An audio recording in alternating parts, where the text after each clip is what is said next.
ओम। धर्म प्रेमी देवियों एवं सज्जनों, अभी तक के क्रम में हमने वेदांत, योग, सांख्य, वैशेषिक आदि 6 वैदिक दर्शनों के विषयों पर विचार किया कि इन दर्शनों में क्या चर्चा है, कि इनका विषय क्या है। पर मन में जिज्ञासा उठती है, प्रश्न उठता है कि वास्तव में दर्शन किसे कहते हैं, शास्त्र क्या है। तो आइए हम देखते हैं कि दर्शन या शास्त्र किसे कहते हैं। तो दर्शन शब्द का शाब्दिक पर्यायवाची है दृष्टि, अर्थात देखना। तो दर्शन शब्द का अर्थ हुआ देखना, दर्शन अर्थात देखना। तो इसको थोड़ा सा और खोलेंगे तो दृश्यते अनेन इति दर्शनम, जिसके द्वारा देखा जाता है उसे दर्शन कहते हैं। थोड़ा इसको और विस्तार दिया जाएगा तो दृश्यते यथार्थतया ज्ञायते पदार्थो अनेन इति दर्शनम, अर्थात जिसके द्वारा कोई पदार्थ, कोई वस्तु, कोई विषय अपने यथार्थ स्वरूप में, वास्तविक स्वरूप में जानी जाती है, उसे दर्शन कहते हैं। अब इसी परिभाषा को, इसी शाब्दिक अर्थ को थोड़ा और साहित्यिक विस्तार दिया जाए तो यह कहा जाएगा कि दृश्यन्ते ज्ञायन्ते याथ तथ्यत आत्म परमात्मनोः बुद्धीन्द्रियादयः अतीन्द्रिया सूक्ष्म विषयाः येन तत् दर्शनम, अर्थात आत्मा परमात्मा का सूक्ष्म विषय, आत्मा परमात्मा रूपी सूक्ष्म विषय, और बुद्धि, इंद्रिय आदि जो सूक्ष्म विषय हैं, जो कि अतीन्द्रिय हैं। अतीन्द्रिय कैसे? जिन विषयों को, जिन पदार्थों को आँखों से, नाक से, कान से, त्वचा से साक्षात नहीं जाना जा सकता, साक्षात नहीं देखा जा सकता, इंद्रियां इनको देखने में समर्थ नहीं है, इंद्रियों से परे हैं, ऐसे जो सूक्ष्म विषय हैं उन्हें जिसके द्वारा देखा जाता है उसे दर्शन कहते हैं। तो अब दर्शन के पर्याय के रूप में हम शास्त्र शब्द का भी प्रयोग करते हैं। तो शास्त्र शब्द का क्या अर्थ है? तो शास्त्र शब्द अपने आप में अनुशासन को कहता है। शास्त्र अर्थात अनुशासन। तो किसका अनुशासन? तो शास्त्र का अर्थ अनुशासन होता है। इसका ज्ञान हमें कैसे होगा? तो हम व्याकरण में पढ़ते हैं, महर्षि पाणिनि जी ने सर्वप्रथम कहा अथ शब्दानुशासनम, अर्थात अब शब्दों का अनुशासन किया जाता है। इसी प्रकार महर्षि पतंजलि जी ने योग दर्शन में कहा अथ योगानुशासनम, अर्थात अब योग का अनुशासन किया जाता है। तो क्या तात्पर्य है योग का अनुशासन करने का, शब्दों का अनुशासन करने का? अर्थात यह जो व्याकरण शास्त्र है, शब्द शास्त्र है, उसके विषय में पाणिनि जी कहते हैं कि अब शब्दों का अनुशासन किया जाता है, अर्थात हमने अपने विषय को केंद्रित किया है कि अब हम शब्द के विषय में, शब्दों के विषय में विचार करेंगे। यह कौन सा शब्द साधु है, कौन सा शब्द असाधु है, कैसे कौन से शब्द का निर्माण होता है, आदि जो प्रक्रिया है, तो उस विषय को, अपने शास्त्र के विषय को शब्दों पर केंद्रित कर देना, शब्दों पर बांध देना, यह शब्दों का अनुशासन हो गया। इसी प्रकार योगानुशासनम, तो महर्षि पतंजलि जी कह रहे हैं कि अब योग का अनुशासन किया जाता है, अर्थात अब हम जो इस शास्त्र में चर्चा करेंगे वो चर्चा योग से संबंधित होगी, योग से बाहर नहीं होगी। वह चर्चा योग के साथ बंधी हुई होगी। योग का वास्तविक स्वरूप क्या है, क्या ऐसी बातें हैं जो योग के अंतर्गत नहीं आती हैं, तो इन सब विषयों का अनुशासन, नियमन और उनके यथार्थ स्वरूप को बताना, और जो अयथार्थ गलत स्वरूप है उसका अपने आप जो खंडन हो जाता है, तो यह जो नियम बना दिया कि इसको योग कहेंगे, इसको व्याकरण कहेंगे, इनको साधु शब्द मतलब सही शुद्ध शब्द कहेंगे, इनको अशुद्ध कहेंगे, तो यह जो नियमन करना है, यह जो विषय को बांधना है, इसी को अनुशासन कहते हैं। तो इसीलिए जो शास्त्र होता है, तो जिस विषय को लेकर के वो अपनी चर्चा प्रारंभ करता है, तो उसके अपने कुछ नियमित विषय होते हैं, तो उन विषयों को का वह अनुशासन करता है। अर्थात जैसे योग है, तो योग में यम का अर्थ यह होगा, यम अर्थात 5 यम होंगे, इनका यही है अर्थ है। इसी प्रकार नियम इनको कहेंगे। सामान्य लोक भाषा में नियम का कुछ और अर्थ हो सकता है, लेकिन यहाँ पर अनुशासन कर दिया गया कि नियम तो इनको ही कहा जाएगा। इसी प्रकार व्याकरण शास्त्र में कह दिया कि शब्दानुशासनम, अब शब्दों के साधुत्व असाधुत्व का यहाँ अनुशासन, नियमन किया जा रहा है। तो अब व्याकरण शास्त्र के अंदर गुण कहा गया, तो जैसे लोक में जिसको गुण कहते हैं वो गुण यहाँ पर नहीं है। गुण अर्थात विशेषता, ये गुण का अर्थ विशेषता वो व्याकरण में नहीं घटेगा। व्याकरण में तो गुण का मतलब होगा कि आकार अर्थात अवर्ण, ई वर्ण और उवर्ण, आ ई उ अदेंग गुण, गलत हो गया। तो व्याकरण में अदेंग गुण का मतलब आ, ए और ओ, इसको ही गुण कहा जाएगा। तो इससे अतिरिक्त जो होगा उसको गुण नहीं कहा जाएगा। तो इसी प्रकार ये शब्दों का अनुशासन हुआ, योग का अनुशासन हुआ कि इसको ही योग कहेंगे। योग के अंतर्गत ये बातें ही आएंगी, यह योग का अनुशासन है। तो शास्त्र शब्द का अर्थ हुआ अनुशासन।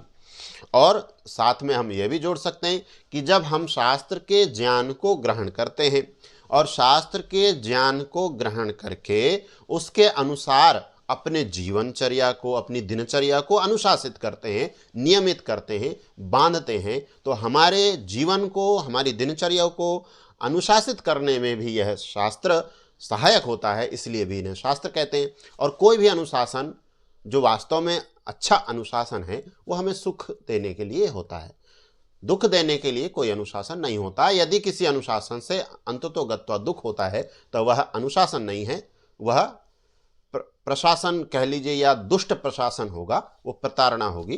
पर शास्त्र ऐसा नहीं है। कोई इसमें वितर्क करे कि शास्त्र शब्द का अर्थ तो अनुशासन हो गया, तो हम मनुष्यों को बांधने के लिए और जकड़ने के लिए, हमको परतंत्र करने के लिए शास्त्र की रचना की गई है, ऐसा नहीं है।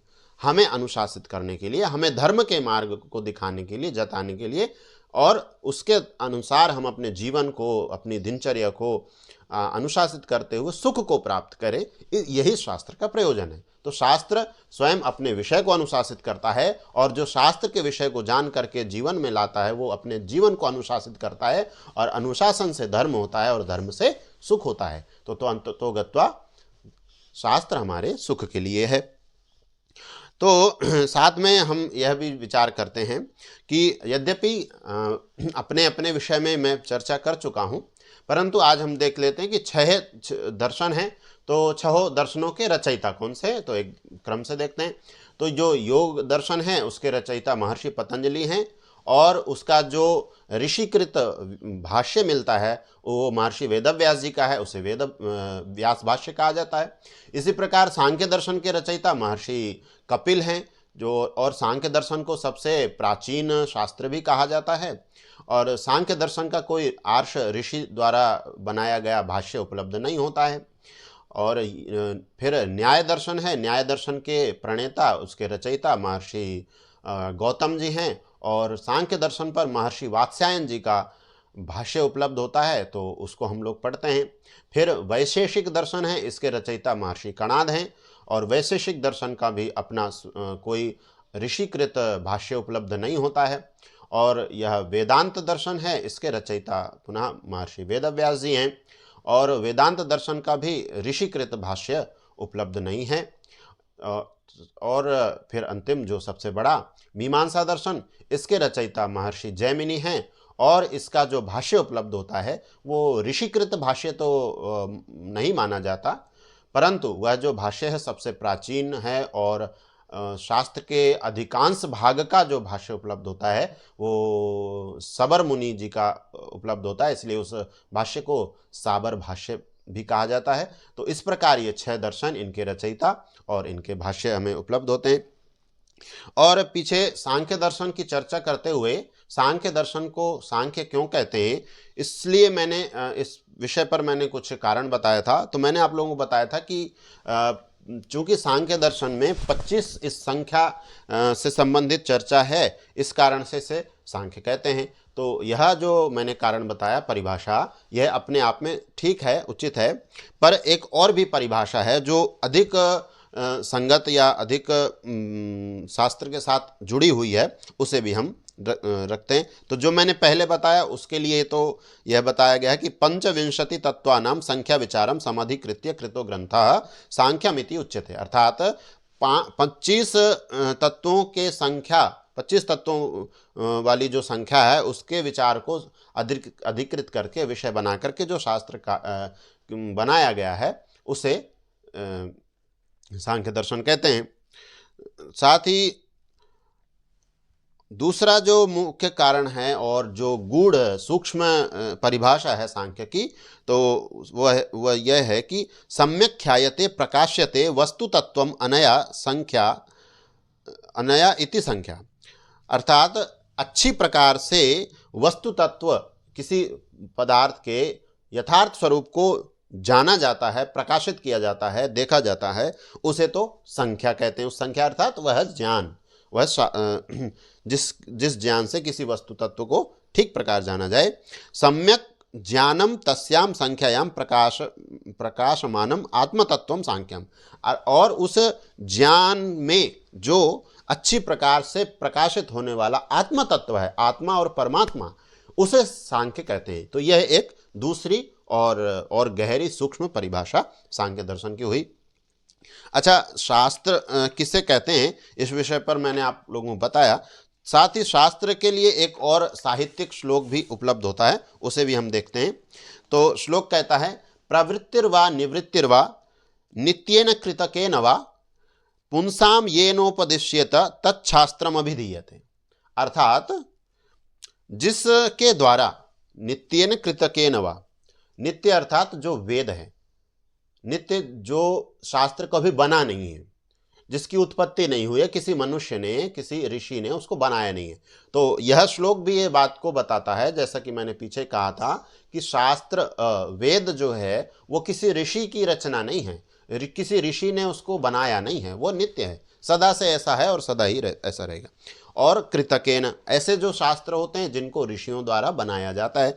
तो प्रवृत्तिर्वा निवृत्तिर्वा अर्थात किसी कर्म को करना और किसी कर्म को ना करना, किसी कर्म को करना प्रवृत्ति और ना करना निवृत्ति। तो प्रवृत्ति और निवृत्ति का उपदेश पुरुषों के लिए, मनुष्यों के लिए जिसके द्वारा किया जाता है, उसे शास्त्र कहते हैं। तो शास्त्र की यह भी एक बहुत अच्छी परिभाषा है। तो दर्शन या शास्त्र किसे कहते हैं, क्यों कहते हैं, इस विषय पर आप लोगों को निश्चित ही शंका का निवारण हुआ होगा, ऐसा मैं समझता हूँ। तो और आप लोगों को ये चलचित्र अच्छे लगते हैं तो इन्हें अवश्य ही पसंद कीजिए, अधिक से अधिक लोगों तक साझा कीजिए। वैदिक शंखनाद चैनल को की सदस्यता अवश्य लीजिए, उसको सब्सक्राइब कीजिए। और यदि आप फेसबुक पर देख रहे हैं तो उसको अनुकरण करना ना भूलिए, उसे फॉलो अवश्य कीजिए। एवं आप मेरे चलचित्रों को इंस्टाग्राम पर भी शिवनाथ 2050 इस QR कोड के माध्यम से भी वहाँ पर जुड़ सकते हैं, देख सकते हैं। तथा इस QR कोड से आप मेरे से व्हाट्सएप पर संपर्क कर सकते हैं, तथा इस दूसरे व्हाट्सएप QR कोड से आप मेरे वैदिक शंखनाद नाम के व्हाट्सएप समूह से भी जुड़ सकते हैं। तथा इस संख्या से आप मुझे अरट्टई पर भी कुछ पूछ सकते हैं, चर्चा कर सकते हैं, संपर्क कर सकते हैं। तो आप लोगों ने आज मेरी बातों को ध्यानपूर्वक सुना और इसके लिए आप सभी लोगों का बहुत बहुत धन्यवाद। पुनः मिलेंगे फिर किसी नए विषय के साथ, तब तक के लिए आप सभी लोगों को सादर नमस्ते। ओम।